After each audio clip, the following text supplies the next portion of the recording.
Hello, everyone. Welcome to this press conference. Thank you, MLBR, for being here with us.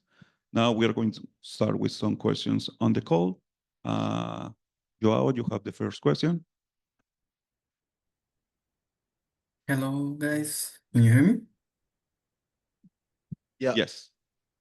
Okay, thank you. So, I'm João Oliveira from Visando Brazil, and my first question goes to Aspas.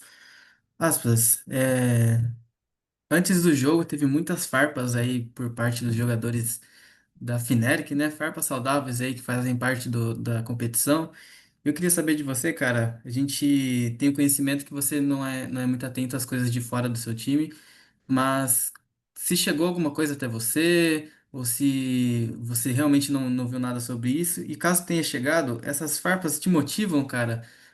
Quando a galera quer se comparar ao Final Boss, quer se comparar ao Aspas, tem você como aí referência no cenário, essas falas te motivam para esses jogos grandes como o de hoje?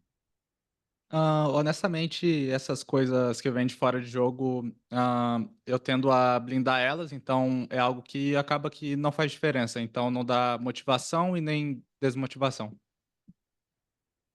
Certo, obrigado. Thank you. Fernando, you have the next question. Thank you, Juan. Boa noite, MBR. Nando Show aqui. Sinto muito pela derrota. Parabéns pelo grande jogo que fizeram. Minha pergunta vai pro Frod. Frod, a gente teve um MBR muito dominante nessa bind, mapa da Fnatic, o mapa que vocês sofreram um pouco no VCT Américas, mostraram um grande jogo, acabou, né, uma Bisa acabou ali a segunda metade desandando e a Heaven ali por alguns detalhes acabou escapando. Queria entender na sua visão qual foi o principal motivo, né, a principal dificuldade para o MBR hoje não sair com a vitória e a vaga no playoff. Obrigado pela pergunta. E acho que eu estava pensando muito o jogo mentalmente, mas acho que era uma coisa que acontece umas vezes, mas não deve acontecer muito assim, tentando de resolver as coisas mais individual e um pouco assim, falta de disciplina em umas situações aí, especialmente contra um time muito bom como o Fnatic. Precisamos jogar muito bom com essa disciplina. E também esse jogo que eu gosto de jogar do Brasil assim, tipo agressivo, um pouco mais na frente. Acho que faltamos um pouco sobre isso, mas também um pouco mais cedo para pensar em realmente o que aconteceu. Mas estou feliz por os meninos brigar muito para não deixar a terceira mapa sair do nosso mal. Perfeito. Boa sorte na sequência, meninos. Obrigado. Thank you. Sage, you have the next question. Hi everyone, congratulations on the loss. My question is for Fraud with Spike GG. So I just want to ask because I was really impressed with the early rounds in the first two maps, especially Bind with the pistols. It felt like you had a really set game plan for Boaster's calling. I just want to ask for the prep leading into Fnatic, was a lot of the preparation focused on anti-stratting those early rounds, or was it focused on just maintaining the confidence that the team had in practice? Yeah, a big focus on our team is to focus on ourselves. Obviously, we do our homework. We always have a couple things that we like to, bring in as far as what you would call anti-stratting and stuff like that. But the overall goal of our team is to really focus on ourselves, focus on our adaptions. Every team is trying to bring new stuff, especially here at Champs. So, for us, it was really just that. I mean, we really don't want to anti-strat a whole lot like that. It's really just focus on our game. And honestly, I think that we did a good job about that.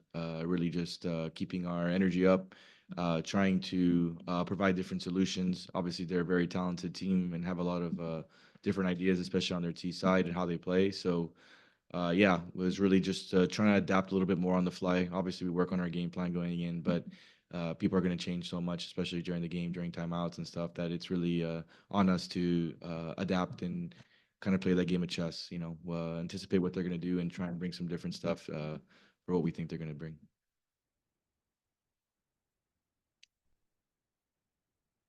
Thank you. Sage, do you have a follow-up question or your hand is just raised? No follow-up questions. Okay, awesome. Joao, you have another question? Sure. João Oliveira again, and the discussion goes to Cortesia. Cortez, infelizmente ali no último mapa da Heaven, você acabou não conseguindo trazer o mesmo impacto dos dois primeiros mapas como no lado de ataque, né? Ali como que o Joy, percebi que você sofreu um pouquinho até em questão de impacto de kills. Eu queria saber, cara, se você teve essa mesma percepção, se você sentiu muita dificuldade de jogar nesse lado de ataque, e se sentiu, cara, qual que foi o maior impacto negativo aí que você não conseguiu demonstrar o mesmo desempenho dos dois primeiros mapas? Ah, então, esse último mapa, meu ADTR mesmo, a Heaven, foi bem difícil pra mim jogar, é o que eu posso dizer. Eu não assisti a VOD ainda, então não sei realmente porque eu tava morrendo, mas eu tava morrendo muito e eu tava sentindo assim que eu não tava vendo os bonecos tendo muita chance. Eu lembro de uns 2 ou 3 rounds que eu morri varado por alguém ou atrás da smoke. Eu tomei um first blood que não era nem pra mim, mas tipo, acontece. Comecei o mapa mais abaixo, mas fico feliz que tenha conseguido ajudar meu time no lado de defesa. A gente quase trouxe o mapa de novo. Mas realmente eu não tenho muita noção. Sei que eu tava morrendo muito, de formas que eu não costumo morrer no treino. Então, eu vou assistir a VOD, ver se realmente foi culpa minha ou se eu tava tendo muito azar mesmo. Mas eu senti um pouco de azar em algumas situações dentro do jogo, né? Mas preciso assistir do lado de fora pra realmente ter noção. Certinho, obrigado. Thank you. With this question, we conclude this press conference. Thank you, Javier, for being here with us, and good luck in your next match. Thank you. Thank you.